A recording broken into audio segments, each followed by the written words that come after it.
ಕಡಿಮೆ ಸಿಬಿಲ್ ಸ್ಕೋರ್ ನಿಂದ ಸಾಲ ಕ್ರೆಡಿಟ್ ಕಾರ್ಡ್ ಅಪ್ಲಿಕೇಶನ್ ರಿಜೆಕ್ಟ್ ಆಗ್ತಾ ಇದೆಯಾ? ಇನ್ನು ಮುಂದೆ ಆಗಲ್ಲ. SBM Z ಕ್ರೆಡಿಟ್ ಕಾರ್ಡ್ ಬಳಸಿ ಈಸಿಯಾಗಿ ಕ್ರೆಡಿಟ್ ಸ್ಕೋರ್ ಅನ್ನ 750 ಗಿಂತ ಜಾಸ್ತಿ ಮಾಡ್ಕೋಬಹುದು. ಇದೊಂದು FD ಆಧಾರಿತ ಕಾರ್ಡ್. UPI ಬಳಸಿ ಕ್ರೆಡಿಟ್ ಕಾರ್ಡ್ ಬ್ಯಾಲೆನ್ಸ್ ಅನ್ನ ಖರ್ಚು ಮಾಡಬಹುದು. FD ಗೆ RBI ಗ್ಯಾರಂಟಿಯೊಂದಿಗೆ 7% ಇಂಟ್ರೆಸ್ಟ್ ಕೂಡ ಸಿಗುತ್ತೆ. 30 ದಿನದಲ್ಲೇ ಕ್ರೆಡಿಟ್ ಸ್ಕೋರ್ ನಲ್ಲಿ ಇಂಪ್ರೂವ್ಮೆಂಟ್ ಕೂಡ ನೋಡಬಹುದು. ಡಿಸ್ಕ್ರಿಪ್ಷನ್ ಹಾಗೂ ಪಿನ್ ಕಾಮೆಂಟ್ ನಲ್ಲಿರೋ ಲಿಂಕ್ ಮೂಲಕ Z ಆಪ್ ಡೌನ್ಲೋಡ್ ಮಾಡಿ.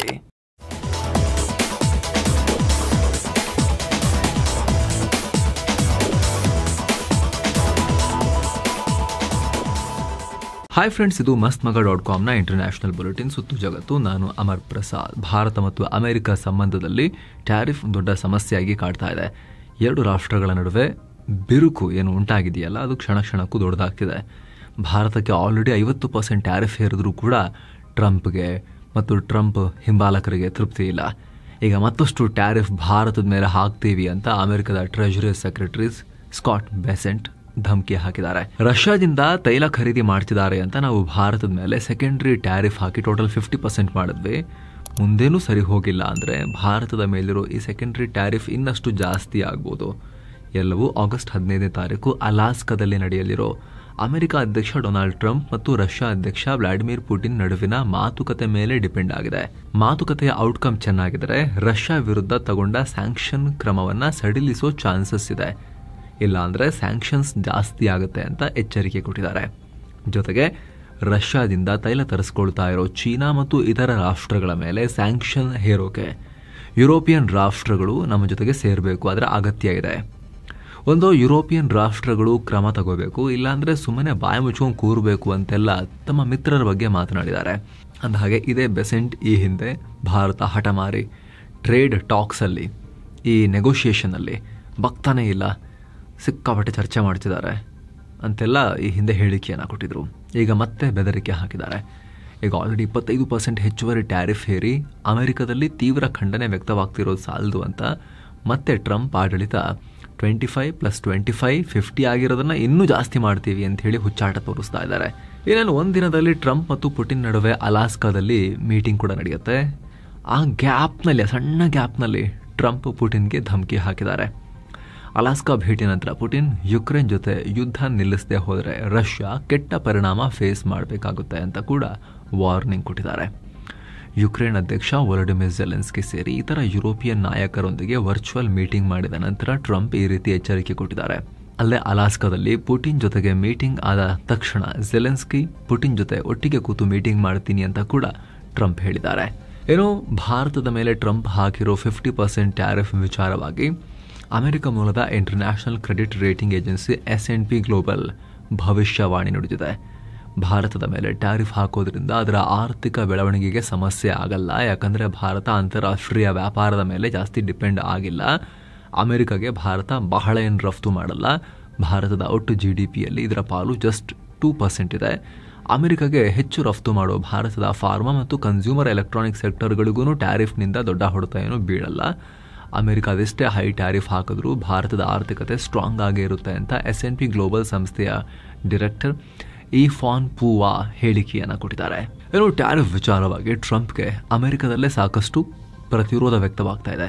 ಇದೀಗ ಅಮೆರಿಕದ ಮಾಜಿ ರಾಷ್ಟ್ರೀಯ ಭದ್ರತಾ ಸಲಹೆಗಾರ ಜಾನ್ ಬಾಲ್ಟನ್ ಸ್ವಯಂ ಘೋಷಿತ ಶಾಂತಿ ದೂತ ಅಥವಾ ಶಾಂತಿ ಧೂರ್ತ ಟ್ರಂಪ್ರನ್ನ ಗೇಲಿ ಮಾಡಿದ್ದಾರೆ. ಪಾಕಿಸ್ತಾನ ಪ್ರಧಾನಿ ಶಹಬಾಜ್ ಶರೀಫ್ ಮತ್ತು ಪಾಕ್ ಸೇನಾ ಮುಖ್ಯಸ್ಥ ಅಸೈಮ್ ಮುನೀರ್ ಟ್ರಂಪ್ರನ್ನ ಮ್ಯಾನಿಪುಲೇಟ್ ಮಾಡೋದು ಹೇಗೆ ಅಂತ ಕಲಿತಾ ಇದ್ದಾರೆ. ಸೊ ಪ್ರಧಾನಿ ಮೋದಿಗೆ ನಾನು ನೀಡೋ ಸಜೆಷನ್ ಏನು ಅಂದರೆ ಟ್ರಂಪ್ರನ್ನ 2 ಬಾರಿ ನೊಬೆಲ್ ಶಾಂತಿ ಪ್ರಶಸ್ತಿಗೆ ನಾಮಿನೇಟ್ ಮಾಡಿಬಿಡಿ, ಟ್ರಂಪ್ ಖುಷಿಯಾಗ್ಬಿಡುತ್ತೆ ಅಂತ ಹೇಳಿದ್ದಾರೆ. ಏನು ಭಾರತದ ಮಗ್ಗುಲಲ್ಲಿರೋ ಪಾಕಿಸ್ತಾನ ಹುಟ್ಟಿ ಇವತ್ತಿಗೆ 78 ವರ್ಷಗಳು ಪೂರ್ಣಗೊಂಡಿವೆ. ಸ್ವಾತಂತ್ರ್ಯ ಸಂಗ್ರಾಮದಲ್ಲಿ ಅಂತ ದೊಡ್ಡದೇನು ಕಳೆದು ಹಾಕುವಂಥ ಕೆಲಸ ಮಾಡದೇ ಇದ್ರೂ ಕೂಡ ಧರ್ಮ ಮತದ ಹೆಸರಲ್ಲಿ ಪ್ರತ್ಯೇಕ ರಾಷ್ಟ್ರ ಅಂತೇಳಿ ಗಲಾಟೆ ಮಾಡಿ ಹಿಂಸಾತ್ಮಕ ಕೃತ್ಯಗಳಲ್ಲೇ ಬ್ಯುಸಿಯಾಗಿದ್ದಂಥವ್ರು ಈಗ ಇಂಡಿಪೆಂಡೆನ್ಸ್ ಡೇ ಆಚರಿಸ್ತಾ ಇದ್ದಾರೆ. ಆದರೆ ಅವರ ಹಣೆ ಬರಹ ನೋಡಿ ಇಂಥ ದಿನ ಕೂಡ ಅವರಿಗೆ ನೆಮ್ಮದಿ ಇಲ್ಲ. ಸ್ವಾತಂತ್ರ್ಯ ದಿನಾಚರಣೆ ಎಂದೇ ಪಾಕಿಸ್ತಾನದಲ್ಲಿ ಅನಾಹುತ ಆಗಿದೆ. ಭಾರೀ ಗುಂಡಿನ ದಾಳಿ ಉಂಟಾಗಿದೆ. 60ಕ್ಕೂ ಅಧಿಕ ಜನ ಗುಂಡು ತಾಗಿ ಗಾಯಗೊಂಡಿದ್ದಾರೆ. 3 ಪ್ರಾಣ ಕಳ್ಕೊಂಡಿದ್ದಾರೆ. ಇದಕ್ಕೆ ಕಾರಣ ಏನು ಗೊತ್ತಾ? ಅವರ ಸೆಲೆಬ್ರೇಷನ್ ಸ್ಟೈಲ್. ನಮ್ಮಲ್ಲಿ ಸ್ವಾತಂತ್ರ್ಯ ದಿನಾಚರಣೆ ದಿನ ಧ್ವಜ ಹಾರಿಸಿ, ಸಿಹಿ ಹಂಚಿ, ದೇಶಭಕ್ತಿ ಗೀತೆ ಹಾಡಿ ನಾವು ರಾಷ್ಟ್ರಭಕ್ತಿಯಲ್ಲಿ ಮಿಂದೆದ್ದು ಸೆಲೆಬ್ರೇಟ್ ಮಾಡಿದ್ರೆ ಈ ಉಗ್ರ ರಾಷ್ಟ್ರದಲ್ಲಿ ಗುಂಡು ಹಾರಿಸ್ಕೊಂಡು ಡಮ್ ಡಮ್ ಡಮ್ ಡಮ್ ಡಮ್ ಅಂತ ಗುಂಡು ಹಾರಿಸ್ಕೊಂಡು ಸೆಲೆಬ್ರೇಷನ್ ಮಾಡ್ತಾಯಿದ್ರು ಇಂಡಿಪೆಂಡೆನ್ಸ್ ಡೇನ. ಇವರನ್ನು ಮೂರ್ಖರನ್ಬೇಕು ದೂರ್ತರನ್ಬೇಕು ಗೊತ್ತಾಗಲ್ಲ. ಈ ರೀತಿ ಕರಾಚಿ ಎಲ್ಲ ಕಡೆ ಡಮ್ ಡಮ್ ಡಮ್ ಡಮ್ ಡಮ್ ಡಮ್ ಅಂಥೇಳಿ ಇಂಡಿಪೆಂಡೆನ್ಸ್ ಡೇ ಅಂತೇಳಿ ಹಾರಿಸ್ಕೊಂಡು ಕುಣಿತಾ ಇದ್ರು. ಆ ಟೈಮ್ನಲ್ಲಿ ಜೀವ ತೆಗೆದುಬಿಟ್ಟಿದ್ದಾರೆ ಜನರದ್ದು, ಗುಂಡು ಹೊಡ್ಕೊಂಡು ಮನುಷ್ಯರ ಮೇಲೇ. ಇವ್ರ ತಲೆಯಲ್ಲಿ ಏನಿದೆ ಅವರಿಗೆ? ಅಥವಾ ಸ್ವಾತಂತ್ರ್ಯ ದಿನಾಚರಣೆಗೆ ಅಮೆರಿಕ ಶುಭ ಕೋರಿದೆ ಅವರಿಗೆ. ಹಾಗೆ ಭಯೋತ್ಪಾದನಾ ನಿಗ್ರಹ ಮತ್ತು ವ್ಯಾಪಾರದಲ್ಲಿ ಪಾಕಿಸ್ತಾನ ನಮಗೆ ನೀಡ್ತಾ ಇರೋ ಸಹಯೋಗವನ್ನು ಅಪ್ರಿಷಿಯೇಟ್ ಮಾಡ್ತೀವಿ ಅಂತ ಅಮೆರಿಕ ವಿದೇಶಾಂಗ ಸಚಿವ ಮಾರ್ಕೋ ರೂಬಿಯೋ ಹೇಳಿದ್ದಾರೆ. ಚೆನ್ನಾಗಿ ಭಯೋತ್ಪಾದನಾ ನಿಗ್ರಹದಲ್ಲಿ ಸಹಕಾರ ಕೊಟ್ಟಿದ್ದಾರೆ ನಿಮಗೆ. ಅಬೋಟಾಬಾದಲ್ಲಿ ಅದರ ಸ್ಮಾರಕನೇ ಇದೆ, ಹೋಗಿ ಅವಾಗ ಹೋಗಿ ಕೈ ಮುಗಿದು ಬರ್ತಾ ಇರಿ ಅಮೆರಿಕನ್ಸ್ ಅಲ್ಲಿಗೆ. ಪಾಕ್ ಸ್ವಾತಂತ್ರ್ಯ ದಿನಾಚರಣೆ ದಿನ PM ಶಹಬಾಜ್ ಶರೀಫ್ ಪಾಕ್ ಸೇನೆ ಪಾಲಿಗೆ ಬಿಗ್ ಅನೌನ್ಸ್ಮೆಂಟ್ ಮಾಡಿದ್ದಾರೆ. ಪಾಕ್ ಸೇನೆಯಲ್ಲಿ ಡೆಡಿಕೇಟೆಡ್ ರಾಕೆಟ್ ಫೋರ್ಸ್ ನ ಕ್ರಿಯೇಟ್ ಮಾಡೋದಾಗಿ ಶರೀಫ್ ತಿಳಿಸಿದ್ದಾರೆ. ಈ ರಾಕೆಟ್ ಫೋರ್ಸ್ ಕುರಿತು ಹೆಚ್ಚಿನ ಮಾಹಿತಿಯನ್ನು ಬಹಿರಂಗಪಡಿಸಿಲ್ಲ, ಆದ್ರೆ ಇದು ಯುದ್ಧ ಟೈಮ್ನಲ್ಲಿ ಮಿಸೈಲ್ ಬಳಕೆಯ ನಿರ್ವಹಣೆ ಮತ್ತು ನಿಯಂತ್ರಣದ ಮೇಲ್ವಿಚಾರಣೆ ನಡೆಸುತ್ತೆ. ಇದರಲ್ಲಿ ಎಲ್ಲ ಮಾಡರ್ನ್ ಟೆಕ್ನಾಲಜಿಗಳು ಇರಲಿವೆ. ಇದು ಪಾಕಿಸ್ತಾನದ ಯುದ್ಧ ಸಾಮರ್ಥ್ಯವನ್ನು ಹೆಚ್ಚಿಸೋಕೆ ಮಹತ್ವದ ಮೈಲುಗಲ್ಲು ಅಂತ ಶಹಬಾಜ್ ಶರೀಫ್ ಹೇಳಿದ್ದಾರೆ. ಜೊತೆಗೆ ಭಾರತದ ವಿರುದ್ಧ ನಮ್ಮ ಶಕ್ತಿಯನ್ನು ಹೆಚ್ಚಿಸೋದಕ್ಕಾಗಿ ನಾವಿದನ್ನು ರೆಡಿ ಮಾಡ್ತಿರೋದು ಅಂತ ಶಹಬಾಜ್ ಹೇಳ್ಕೊಂಡಿದ್ದಾರೆ. ಹಾಗೆ ಆಪರೇಷನ್ ಸಿಂಧೂರ್ ವೇಳೆ ಪಾಕ್ ಮಿಸೈಲ್ಸ್ ಮತ್ತು ಪಾಕ್ ಬಳಿ ಇರೋ ಚೈನಾ ಮೇಡ್ ಕ್ಷಿಪಣಿಗಳ ಸಾಮರ್ಥ್ಯ ಏನು ಅನ್ನೋದು ಇಡೀ ಜಗತ್ತು ನೋಡ್ತು. ಭಾರತದ ಗಡಿ ದಾಟಕ್ಕೂ ಸಾಮರ್ಥ್ಯ ಇರಲಿಲ್ಲ ಅವುಗಳಿಗೆ. ಶರೀಫ್ ಈಗ ಇದಕ್ಕೊಂದು ಸಪರೇಟ್ ಬ್ರಾಂಚ್ ಓಪನ್ ಮಾಡ್ತೀನಿ ಅಂತ ಹೊರಟಿದ್ದಾರೆ. ಪಾಕ್ ಸೇನಾ ಮುಖ್ಯಸ್ಥ ಅಸಾಮ್ ಮುನೀರ್ ಅಮೆರಿಕದಲ್ಲಿ ನಿಂತ್ಕೊಂಡು ಉಗ್ರರ ರೀತಿಯ ಅಣ್ವಸ್ತ್ರದ ಬೆದರಿಕೆಯನ್ನು ಹಾಕಿ ಅರ್ಧ ಜಗತ್ತನ್ನು ಸುಟ್ಟು ಬಿಡ್ತೀನಿ ಅಂತ ಹೇಳಿ ಧಮಕಿ ಹಾಕಿದ ವಿಚಾರ ಹೊರಬಂದಿತ್ತಲ್ಲ, ಈ ಸಂಬಂಧ ಮಾಧ್ಯಮದವರು ಕೇಳಿದ ಪ್ರಶ್ನೆಗೆ ಅಮೆರಿಕ ರಿಯಾಕ್ಟ್ ಮಾಡಿದೆ. ಇದನ್ನು ನೋಡಿದೀವಿ, ಈ ಕುರಿತು ನೀವು ಪಾಕಿಸ್ತಾನ ಸರ್ಕಾರವನ್ನ ಕೇಳಬೇಕು ಅಂತ ಅಮೆರಿಕದ ಸ್ಟೇಟ್ ಡಿಪಾರ್ಟ್ಮೆಂಟ್ನ ವಕ್ತಾರರು ಹೇಳಿದ್ದಾರೆ. ಅಥವಾ ಇತ್ತೀಚಿನ ಭಾರತ ಪಾಕ್ ಸಂಘರ್ಷದಲ್ಲಿ ಅಮೆರಿಕದ ಎಷ್ಟು F-16ಗಳು ಬಿದ್ದಿವೆ ಅನ್ನೋ ಪ್ರಶ್ನೆಗೂ ಕೂಡ ಸೇಮ್ ಇದೇ ಉತ್ತರವನ್ನ ಕೊಟ್ಟಿದ್ದಾರೆ. ಪಾಕ್ ಹತ್ರ ಕೇಳಿ ಅಂತ ಹೇಳಿದ್ದಾರೆ. ಅಮೆರಿಕ ಯಾವುದೇ ರಾಷ್ಟ್ರಕ್ಕೆ F-16 ಮಾರಿದ್ರೂ ಕೂಡ ಅವುಗಳನ್ನ ಡಿಫೆನ್ಸಿವ್ ಕೆಲಸಕ್ಕೆ ಮಾತ್ರ ಬಳಸಬೇಕು, ಅಫೆನ್ಸಿವ್ಗೆ ಬಳಸೋ ಹಾಗಿಲ್ಲ ಅಂತ ಡೀಲ್ ಮಾಡ್ಕೊಂಡಿರುತ್ತೆ. ಅಮೆರಿಕ ಪಾಕಿಸ್ತಾನಕ್ಕೆ F-16 ಕೊಟ್ಟಿದ್ರು ಕೂಡ ಅದನ್ನ ಭಾರತದ ವಿರುದ್ಧ ದಾಳಿ ಮಾಡೋಕೆ ಬಳಸಂಗಿಲ್ಲ, ನೀವು ನಿಮ್ಮ ರಕ್ಷಣೆಗಷ್ಟೇ ಬಳಸ್ಕೋಬಹುದು ಅಂತ ಹೇಳಿ, ಉಗ್ರ ನಿಗ್ರಹ ಕಾರ್ಯಾಚರಣೆಗೆ ಬಳಸ್ಕೊಳ್ಬಹುದು ಅಂತ ಹೇಳಿ ಒಪ್ಪಂದ ಮಾಡಿಕೊಂಡಿದೆ. ಹಾಗಾಗಿ ಪಾಕ್ F-16 ಯೂಸ್ ಮಾಡಿದಾಗಲೆಲ್ಲ ಭಾರತ ಅಮೆರಿಕವನ್ನ ಪ್ರಶ್ನೆ ಕೇಳುತ್ತೆ. ಈ ಹಿಂದೆ 2019 ಬಾಲಕೋಟ್ ದಾಳಿ ನಡೆದ ನಂತರ ಅವರು ಪ್ರತಿದಾಳಿ ಮಾಡೋಕೆ ಬಂದಾಗಲೂ ಕೂಡ F-16 ಯೂಸ್ ಮಾಡಿದ್ರು, ಇದೇ ಪ್ರಶ್ನೆ ಉದ್ಭವ ಆಗಿತ್ತು. ಆವಾಗ ಅಮೆರಿಕ ಉತ್ತರಿಸಿತ್ತು. ಆದ್ರೆ ಈ ಸಲ ಪಾಕ್ನೆ ಕೇಳಿ ಅಂತ ಮೆತ್ತಗೆ ಜಾರ್ಕೊಂಡಿದ್ದಾನೆ ದೊಡ್ಡಣ್ಣ. ಅಮೆರಿಕ ಸರ್ಕಾರ ಮಾನವ ಹಕ್ಕುಗಳಿಗೆ ಸಂಬಂಧಪಟ್ಟ ವರದಿಯೊಂದನ್ನು ಬಿಡುಗಡೆ ಮಾಡಿದೆ. ಇದರಲ್ಲಿ ಮಾನವ ಹಕ್ಕುಗಳನ್ನ ಉಲ್ಲಂಘನೆ ಮಾಡಿದವರ ವಿರುದ್ಧ ಭಾರತ ಸ್ವಲ್ಪ ಮಟ್ಟಿಗಾದರೂ ಕ್ರಮ ತಗೊಂಡಿದೆ. ಆದ್ರೆ ಮಾನವ ಹಕ್ಕುಗಳನ್ನ ಕಾಪಾಡೋಕೆ ಆಲ್ಮೋಸ್ಟ್ ಪಾಕಿಸ್ತಾನದಲ್ಲಿ ಏನೂ ಕ್ರಮನೇ ಇಲ್ಲ, ಅಪರೂಪಕ್ಕೊಂದೊಂದ್ಸರಿ ತಗೊಂಡಿದ್ದಾರಷ್ಟೇ ಕ್ರಮ ಅಂತ ವರದಿಯಲ್ಲಿ ಉಲ್ಲೇಖಿಸಿದ್ದಾರೆ. ಸದ್ಯಕ್ಕೆ ಭಾರತವಾಗ್ಲಿ ಪಾಕ್ ಆಗ್ಲಿ ರಿಪೋರ್ಟ್ ಬಗ್ಗೆ ಕಾಮೆಂಟ್ ಮಾಡಿಲ್ಲ. ಏನೋ ಅಮೆರಿಕದ ರಾಜಧಾನಿ ವಾಷಿಂಗ್ಟನ್ DC ಅತಿ ಹೆಚ್ಚು ಅಪರಾಧ ಪ್ರಮಾಣ ಇದೆ ಅಂತ ಟ್ರಂಪ್ ಹೇಳಿದ್ದಾರೆ. ಮೆಕ್ಸಿಕೋ ಸಿಟಿ, ಬೊಗೋಟಾ, ಇಸ್ಲಾಮಾಬಾದ್ಗಿಂತ ವಾಷಿಂಗ್ಟನ್ ಸ್ಥಿತಿ ಕೆಟ್ಟದಾಗಿದೆ.